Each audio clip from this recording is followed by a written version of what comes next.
sa taong hindi matapos magpahal ng multo.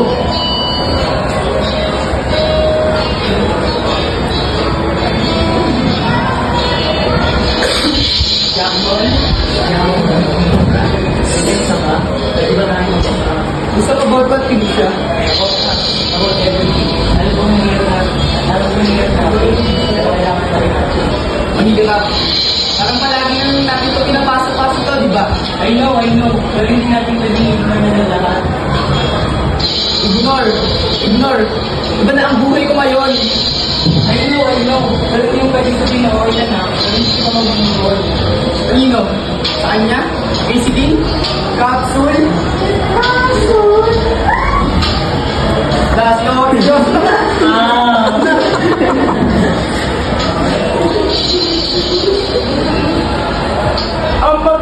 Ang pag-move hindi hulos na. Hindi yan deadline. Pero kung paano ang pag-topic na sa kahapon ay dahilan para masaktan ng tao nasa harap. She was not asking to replace anyone. She was asking to be chosen. Pero paano mapipili? Kung ang puso may nakalibig pa rin sa kahapon.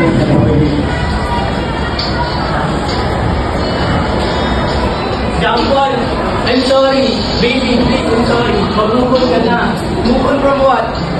From everything. From everything that's keeping you from moving on. Bakit? Ano bang alam mo sa nararamdaman ko? Kahit si Celine nakasama ko sa lahat, na alam ang lahat, ay hindi pinapakalam ng mga gusto ko. Hindi ako si Celine, just a comparing to her. Tama, hindi ikaw si Celine, and you will never be Celine.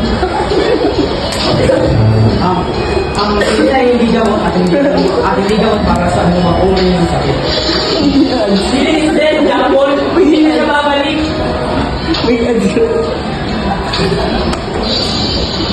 I miss you lang.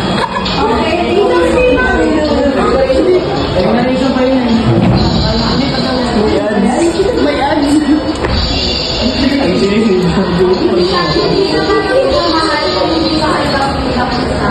At minsan, hindi kasalanan ng kapatid kung tapos sa kanya kasi kung nakakapos. Dalawang taong nagmamahal. Minsan, hati ka rin sa alaala.